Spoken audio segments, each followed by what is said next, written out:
साथीहरू नमस्कार। स्मार्टजेन finance and digital हबद्वारा प्रस्तुत गरिएको स्टक एनालाइसिस ट्युटोरियल च्यानलमा यहाँहरूलाई हार्दिक स्वागत छ। मैले आज यहाँ समक्ष चुनाव पछाडिको दोस्रो दिन फागुन 26 गते नेप्सेको अपडेट लिएर आएको छु।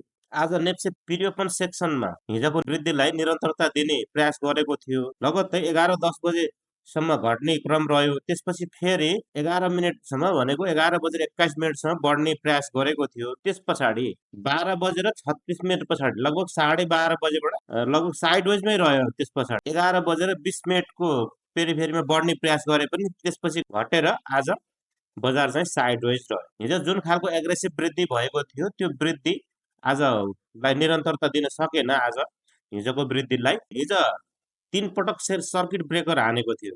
हिजो भनेको फागुन 25 गते निर्वाचन पछाडिको पहिलो दिन चाहिँ मात्र जम्मी इन्ट्राडेमा रेगुलर सेसनमा 2 मिनट पनि कारोबार भएको थिएन। पहिलो चोटिमा 1 मिनटमै 11:01 जाँदाखेरिमा पहिलो सर्किट ब्रेकर लागेको थियो। त्यसपछि 20 मिनटको स्थगन पछाडि फेरि 11:21 जुन सुचारू भएको थियो 13 सेकेन्डमै फेरि दोस्रो सर्किट ब्रेकर हानेको थियो हिजो फागुन 25 गते। भने तेस्रो चोटि चाहिँ 24 सेकेन्डमा मात्रै फेरि तेस्रो सर्किट ब्रेकर लागेर फेरि हिजोको बजार बन्द भएको थियो।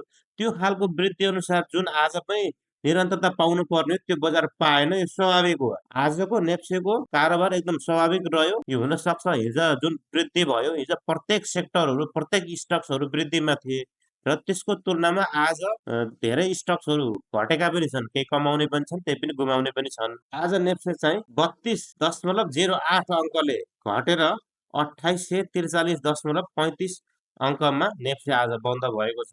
जुन चाहिँ यो 1.11% गिरावट हो। हिजो 6% जुन वृद्धि थियो त्यसलाई निरन्तरता दिन सकेन र आज 1.11% गिरावट रह्यो। यो यहाँले ड्यासबोर्डबाट देख्न सक्नुहुन्छ। प्रिय पर्सेसनमा नेप्से बढेको थियो 1911 पुगेको थियो भने त्यस पछाडि चाहिँ केही समय भनेको त्यो केही समय रहन पनि सकेन।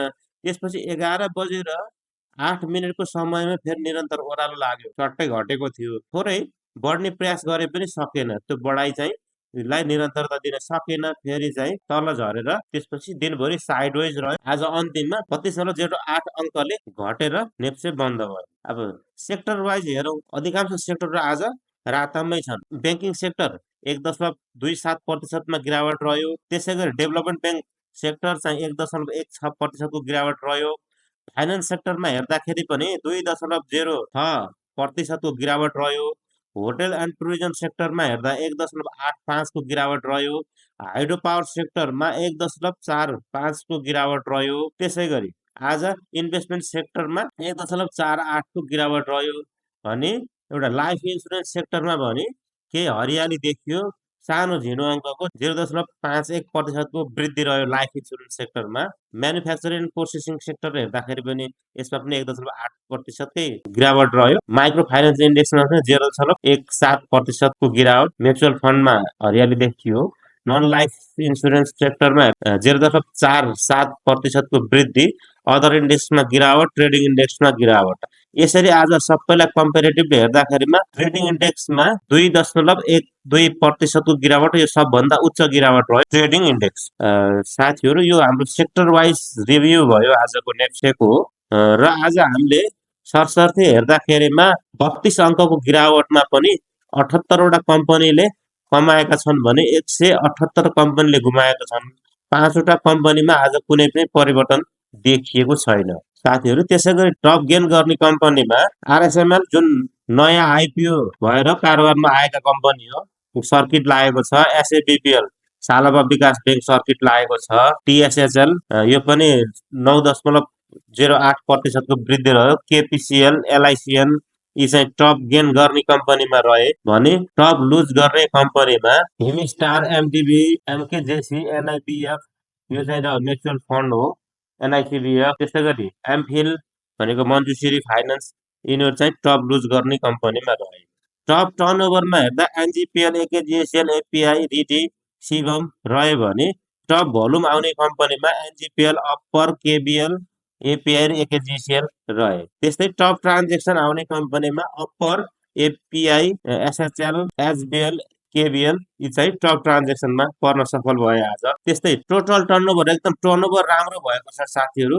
एकदम यसले आजको टर्नओभरले जुन हिजोको वृद्धिसहित आज घट्दाखेरिमा फेरि भोल्युम नआउनु पर्ने हो, भोल्युम राम्रो भोल्युम आएको छ। 21 अर्ब 50 करोड बढीको चाहिँ आज भोल्युम छ। यसले पनि सकारात्मक भएको सन्देश चाहिँ भोल्युमले आज दिइसकेको छ। यो स्वाभाविक पनि हो, भर्खर देशले एउटा राजनीतिक स्थिरता पाउने माहौल धेरै छ। धेरै ठुलो लगानी चाहिँ बजारमा आउँदैछ, ठुलो र लगानी चाहिँ सेयर बजारमा लिक्विडिटी आउनेवाला छ।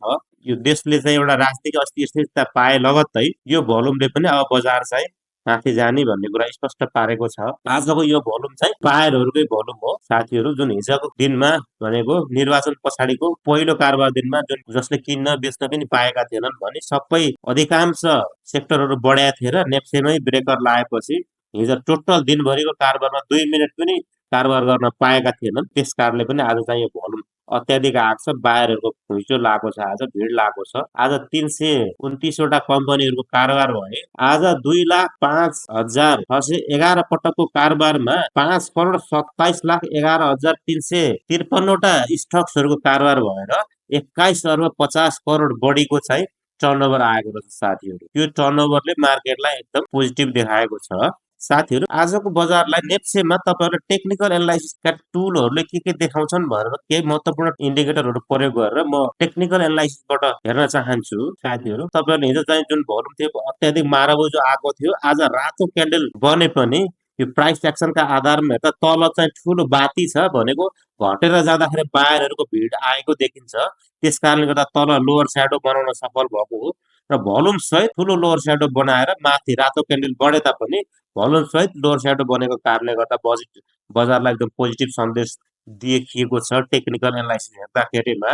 अब यदि मुभिङ एभरेज लगाएर हेर्ने हो भने मुभिङ एभरेज पनि पोजिटिभ सन्देश दिएको छ। 9 दिनको मुभिङ एभरेज भन्दा बजार मास्तिरै छ। यसले यो पोजिटिभ सन्देश यो टेक्निकल एनालाइसिसको मुभिङ एभरेज इन्डिकेटरले यो सन्देश दिएको छ साथीहरू। त्यसै गरी साथीहरू म नेप्सेमा बोलिङ्गर ब्यान्ड लगाएर हेर्न चाहन्छु। बोलिङ्गर ब्यान्डका आधारमा हेर्ने हो भने हिजो जुन ठुलो माराबुजु ग्रिन क्यान्डल सहित बोलिङ्गर ब्यान्डको अप्पर ब्यान्डलाई फेलेर माथि गएर क्लोजिङ दिएको थियो।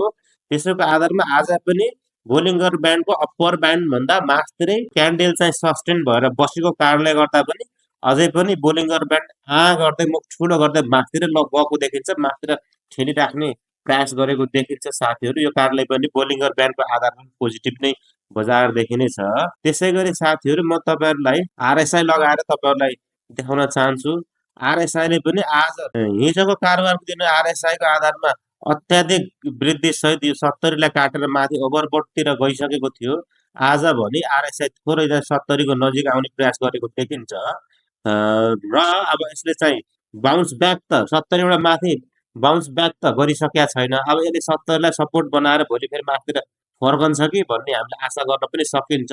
जुन भोल्युम एक्टिभिटी यो हिजोको कारोबार आजको कारोबार जुन आजको क्यान्डलमा तल लोवर स्याडो बनाएको छ त्यसको आधारमा र देशको यो परिवर्तित अवस्था राजनीतिक परिवर्तन अवस्थाले गर्दा फेरि आरएसआईले पनि यो 70 लाई सपोर्ट बनाएर फेरि मास्तिर फर्किने सम्भावना पनि हामीले धेरै लिन सकिन्छ।